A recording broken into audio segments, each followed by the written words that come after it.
This is the Art of Fermentation, and I'm Sandor Katz. So all we're going to be doing is chopping up the cabbage, salting it, mixing it up and squeezing it a little bit while we do that, and then stuffing it with some force into our vessel. So we'll start with chopping. The objective is just to create some surface area that'll enable us to pull the juice out of the cabbage. And really, we're doing this with cabbages, but you could do this with any vegetables you want. I rarely measure the salt. I eyeball it. It's always easier to add a little bit more salt after you evaluate the taste than it is to subtract salt. So I try to always salt lightly and then add more if necessary.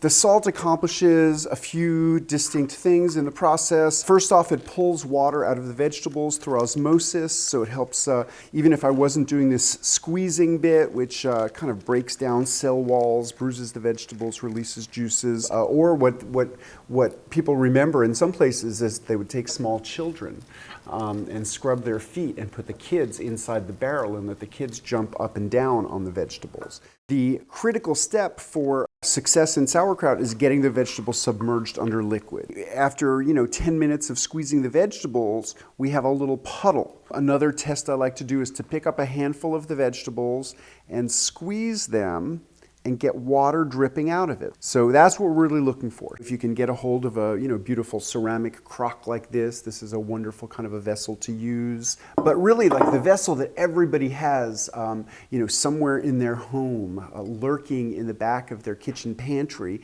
is a jar. So what you do is you stuff the vegetables inside the jar. Oh, let me just do one thing first. Let me just taste. I'm gonna add a little bit more salt.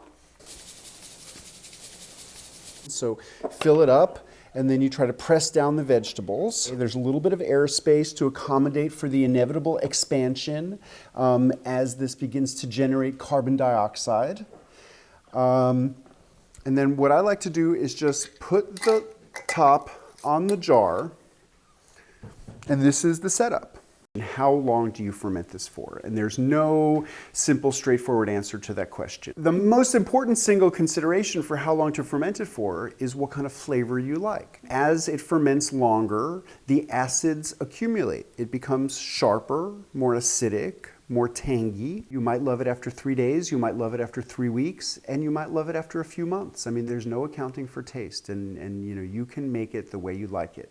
If we're looking to create greater sustainability, if we're looking to, get away from the dependency of a centralized, globalized food system and, revive local food systems, rebuild food sovereignty, we can't do that without fermentation. It represents survival in so many different parts of the world. So, fermented foods enable us to effectively preserve food. It makes foods, more delicious or at least more strong flavored. And in certain cases, it also makes foods that otherwise would be not at all digestible or even toxic, digestible and edible. So fermentation has many practical applications. What first got me interested in fermentation, was the practical aspect of being able to preserve the harvest. As I began looking around and thinking about fermentation, I realized I had loved fermented foods all along.